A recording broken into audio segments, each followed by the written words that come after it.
ఇప్పుడే చాలా సంతోషం.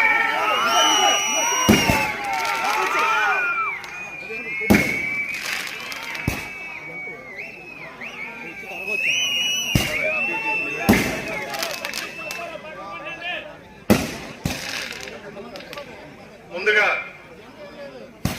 అభిమానులందరికీ పేరు పేరున హృదయపూర్వకంగా నమస్కారం తెలియజేసుకుంటూ,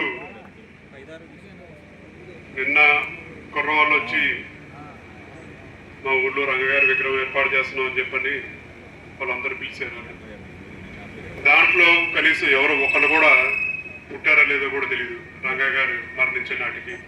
కానీ ఇవాళ కూడా అభిమానం ఎలాగుంటుందో చాటి చెప్పాలని చెప్పని వాళ్ళ విగ్రహంగా ఏర్పాటు చేసి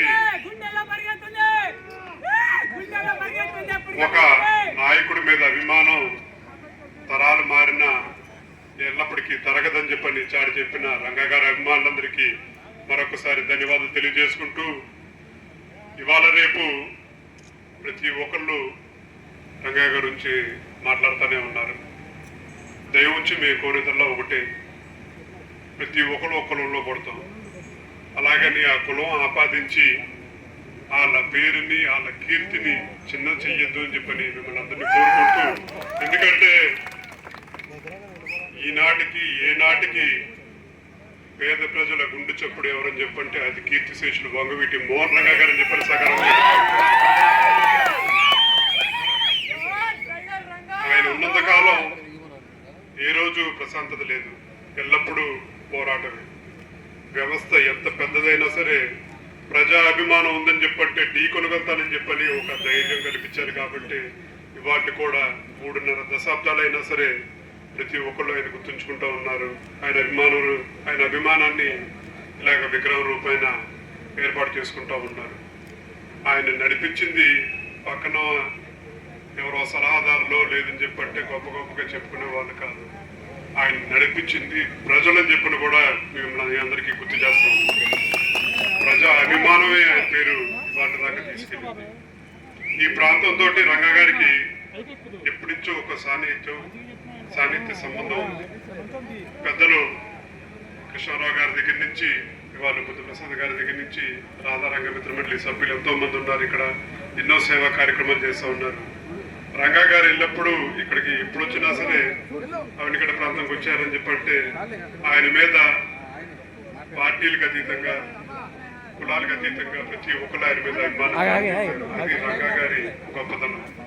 ఈనాటికి ఏనాటికి ఎల్లప్పటికీ ఈ వేదిక మీద భవిష్యత్తులో ఎవరున్నా సరే ఇలాంటి ఒక నాయకుడిని ఆదర్శంగా తీసుకోవాలని చెప్పని కూడా మీ యువతను ప్రతి ఒక్కరిని కోరుకుంటూ, ఈ విగ్రహం ఏర్పాటు చేసిన ఈ విగ్రహదాతకి ప్రసాద్ గారికి అలాగే ఈ విగ్రహ కమిటీ సభ్యులందరికీ పేరు పేరున మరొకసారి నా హృదయపూర్వక ధన్యవాదాలు తెలియజేసుకుంటూ సెలవు తీసుకుంటా ఉన్నాను. జోహార్ విఎం రంగా, జోహార్ విఎం రంగా.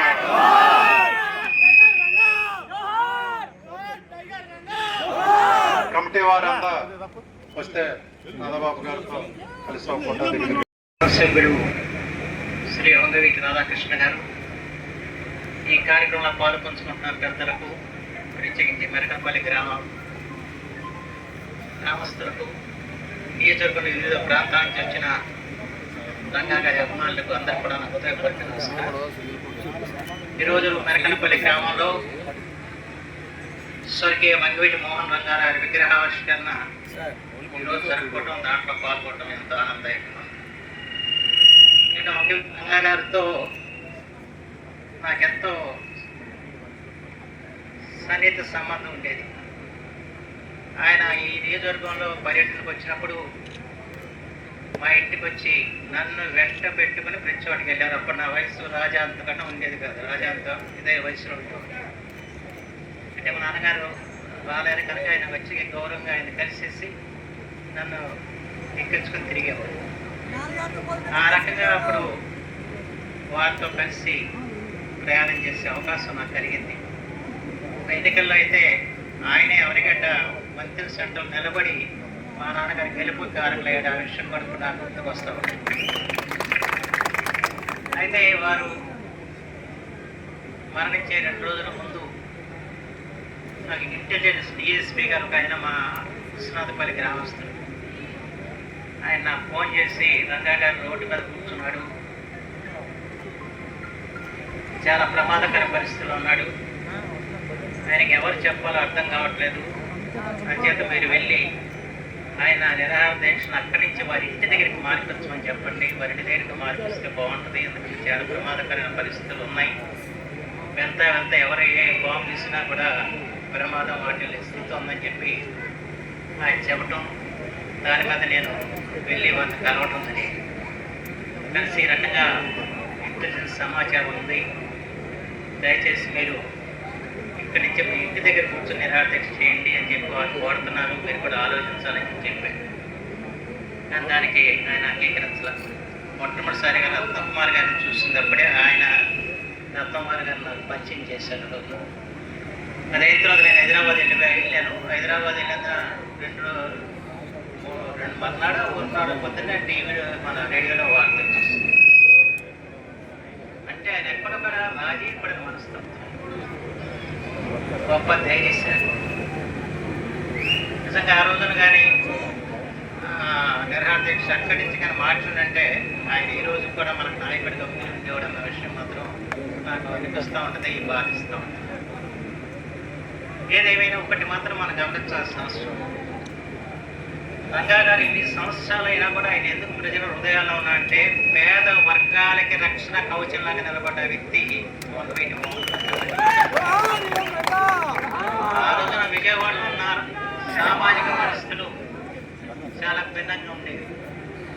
సామాన్యుడికి రక్షణ కరువైన పరిస్థితుల్లో సామాన్యుడికి అండగా నిలబడి మీ వెనక నేనున్నానని చెప్పి ఒక భరోసా ఇచ్చిన వ్యక్తి మంగివీటి మోహన్.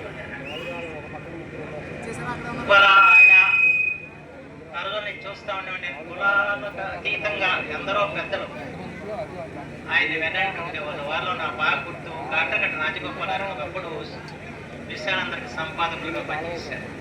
కమ్యూనిస్ట్ పార్టీలో చాలా పనిచేసిన వ్యక్తి, స్వతంత్ర సమర ప్రముఖులందరూ కూడా రంగా గారికి అండగా ఉండేవాళ్ళు. రంగా గారు మా వెనకాల ఉన్నారని చెప్పిన ధైర్యంతో ఉండేవాళ్ళు అన్న విషయం కూడా మనం గుర్తుంచుకోవాలి. అందుకనే ఆయన ఎంతసేపు కూడా కులాలతో సంబంధం లేకుండా, మతాలతో సంబంధం లేకుండా ఎవరైతే పీడిత దాడిత ప్రజానీకం ఉన్నారో వాళ్ళకి అండగా నిలిచిన వ్యక్తి మోహన్ రంగా గారు. అది మాత్రం దయచేసి మనందరం కూడా గుర్తుంచుకోవాలి. ఆ రీతిలో మనం కూడా వ్యవహరించి రంగా గారికి నివాళులు అర్పించాల్సిన అవసరం మాత్రం మనం చేస్తున్నాం. రాధారంగా మిత్రమండలి గురించి మిత్రుడు చంద్రబాబు చెప్పాడు. ఇవాళ చాలా చోట్ల మనం చలివేంద్రాలు పెడుతున్నారు, కానీ చలివేంద్రాలు పెట్టే ఆలోచన చేసిన మొట్టమొదటి వ్యక్తి మంగివీటి మోహన్ రంగా గారు అన్న విషయం మనం గుర్తుంచుకోవాలి. ఆ రోజు విజయవాడలో చలివేంద్రాలు ఎన్ని పెట్టేవాళ్ళో చెప్పడానికి ఆ రకంగా అనేక సామాజిక కార్యక్రమాలకి నాంది పలికిన వ్యక్తి, సమాజంలో ప్రజల గురించి ఆలోచించిన వ్యక్తి, ప్రజలతో మమైకమైన వ్యక్తి మంగివీటి మోహన్ రంగా గారు.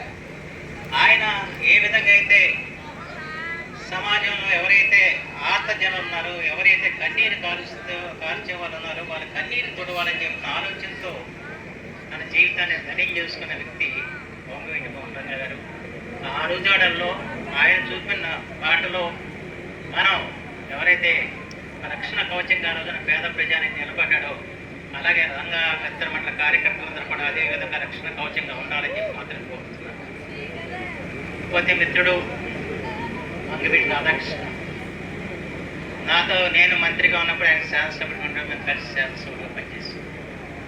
కానీ నాకు తెలిసినంత వరకు రంగా గారి వారసుడిగా ఆయనకి ఎంత పేరుందో మనందరికీ తెలిసిన విషయం, ఎంత అనుచరగనం ఉందో తెలిసిన విషయం.